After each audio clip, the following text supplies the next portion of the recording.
Hi, everyone. It's Margaret here with 60 and Me. Welcome to our show today. Thanks so much for being here. It's kind of an interesting topic I'm going to chat with you about today. I have never talked about this subject before, and it was based on an article that was written by one of our bloggers, Jessica Hegg, and it's something that I think will be of interest to you. It's a topic that probably is a little bit controversial, and I just want to take a bit of a chance with this one and hope that it resonates and adds some value to your life. But first, to give me strength, my cup of tea, English breakfast. You know, I have my English breakfast tea every time I feel like I need to think of home, England. Just good old simple tea, simple truths, simple facts. But I want to, first of all, welcome you because we have a lot of new people that join us. And so thanks a lot for being here, for taking the time to explore what we've got to offer. 60 and Me is a community of about 500,000 women now all around the world. We're in so many countries, and we talk about things that are of interest specifically to women over 50, over 60, and 70, 80, and beyond. We are just anyone that's concerned really about the issues of ageism and stereotypes, and we talk about things to give us power, to empower us, to give us clarity and wisdom. And it's a very challenging time because we all live in such a youth-obsessed culture, especially for the women in the United States. I know this is a big issue. There's a big focus on youth, and in Europe it's maybe a little bit more tempered. I don't know. And of course, other parts of the world are different too. But the point here is that we've got to find our way to navigate in this world and to do it in a way that we feel strong and powerful and in control. So Jessica's article is about self-defense. Now, when I first read this article, I was thinking there's actually so many ways that you can look at self-defense, mental, physical, emotional, and it's actually quite a beautiful topic, really, when you think about it. But what Jessica's writing about here is actual physical safety. And I think that wherever you are in the world, it's an issue. It's something to be aware of. And especially if you're traveling. And a lot of women now in their 60s and 70s are out there in the world traveling. And I've noticed even myself that I just choose to be more cautious. And just simple things that you can do to make yourself feel and be stronger.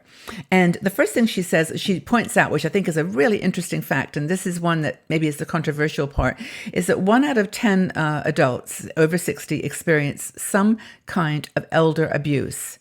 And the Office for Victims of Crimes, this is the Department of Justice, says that a very large percentage is due to health issues, social isolation, and poverty. But half the senior victims are from a family acquaintance, a family member or an acquaintance. So this could be, in a nursing home or in a family situation. It's very, very challenging, but a very large number. I don't have all the exact numbers, but check out Jessica's article because she does reference some links that you might find useful. So senior self-defense, that's what this article is all about. And it's about how to position yourself, how to move in the world so that you look like you're in control of your body yourself, and also how to do some very basic self-defense moves. And, flexibility in different situations is what Jessica is talking about here. Now, the first thing, of course, is you've got to be strong and healthy. And we talk about this all the time because it's so important that you've got to try to do some exercise, some walking, something that's going to just make you feel in your body, feel strong, and many things you can do to just make yourself look and feel emboldened.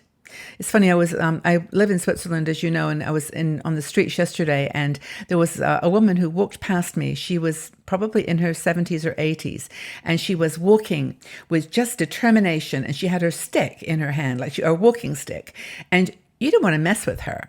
I mean, you could tell that she just was conscious of her body, conscious of herself, and she was walking with determination. She wasn't looking around and being aimless. She was just walking forward. And this was her style. And I think this is the first thing that Jessica talks about, which I think is very, very important. That is to be aware of your surroundings. Now, I don't know whether you've ever had an experience of being, pickpocketed or mugged or worse. I mean, there's so many things that can happen to us in this crazy world. But the thing is to be aware of people around you who look suspicious. At train stations, I'm always doing this. I always move when I get to the train station. I always move to a place where my back is against a wall, and I take a good look around.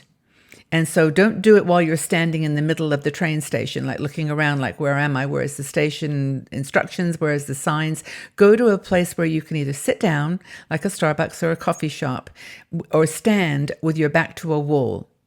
And just look around, just carefully. Just don't be, you don't have to be neurotic about it, but just make sure you know who looks kind of suspicious. Because at train stations and airports in particular, especially abroad, there are people that make their living from pickpocketing. I mean, they're not going to most of the time hurt you. They're going to just take your wallet or your backpack or a bag that you've left, that you've put down. But be aware of your surroundings. Keep yourself in alert mode. Travel like a cat. Be suspicious, be always looking. And if you see someone that looks like they're doing, like they're watching people or they're getting too close, just stay away from those people. If there's a policeman, you might mention it to someone, but you don't need to be a hero, right? Just be aware of your surroundings. As I said earlier, look the part. This lady that I was talking to you about, she definitely looked the part. Avoid looking helpless and confused and lost.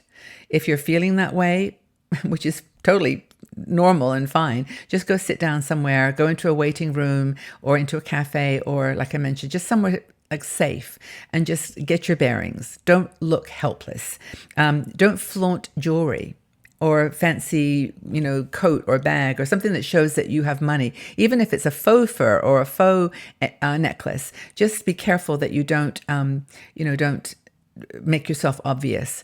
Evelyn Hannon, who's a really good travel writer, journeywoman.com, she always says that when she gets to a new place, she goes to a grocery store and buys a bag, like a grocery bag, with the name of the store on the bag. She puts her stuff, she never does a backpack. She just puts the stuff in the bag, and that's her. She carries it around. I mean, she keeps a backpack with her personal things like her passport and everything.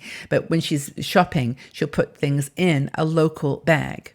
So you look like a local, and just don't flaunt your anything that might indicate you've got something worth stealing. Another thing that Jessica talks about here is de-escalation. And sometimes you can avoid situations by just not getting into an argument with someone. Like you may want to say jerk or stupid person or whatever you want to say, but don't inflame a situation by using words that might inflame. And use words that maybe a little seem like not appropriate, but, just say excuse me or pardon me or apologies, if you bump into someone. Don't get yourself into a situation where you're going to upset someone. Criminals look for people that are vulnerable, like I mentioned earlier, and they also look for people that are, going to get angry and get distracted by a situation. You might just want to say, go away. Just go away. I'm not interested. Go away. What happened to me a couple of times, I wanted to mention this to you, was when I was traveling, I forget in which country, but I had a suitcase. Never again. I always carry lightweight stuff now. But at that time, I had a very heavy wheeler suitcase. And this nice gentleman came up next to me and he said, would you like me to help you? And I thought, well, how nice of him. So I said, oh, thank you. It's great. And he took my suitcase down to the bottom of the stairs, and then he turned around and held his hand out. And he wanted money. And so my first thought was, you're kidding. I thought you were just going to help me with my suitcase, but then I realized it's his scam. He just helps women with their bags and then asks for money. So, and I didn't actually have any money, like change. And I didn't want to, this is the thing, at those points, you're in a vulnerable situation because all you can do is take out your wallet and get some money out for him. And there you've got your suitcase and you're kind of already off kilter. So what did I do? I said, I'm sorry, please go away and come back in 5 minutes. I will give you some money for helping me, but come back in 5 minutes. Go away now. And he went away, and he came back. He did come back, and I gave him a couple of dollars, and I said, thank you.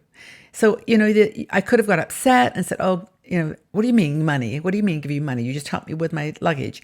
I could have got upset, but I thought, no, that's not going to help. So that's another thing that she talks about. And again, she says, look, go take some lessons on this. You can there's plenty of senior self-defense classes now. You can go and take them at the community centers or at a police station. There's free online instructional videos. Don't be vulnerable. Empower yourself. Like I said, watch the way you carry yourself. Don't flaunt your jewelry or things that are expensive. Keep your bags close to you all the time. And always, if you're using your phone, for example, go somewhere where you're, again, back to a wall in a cafe where no one's coming behind you.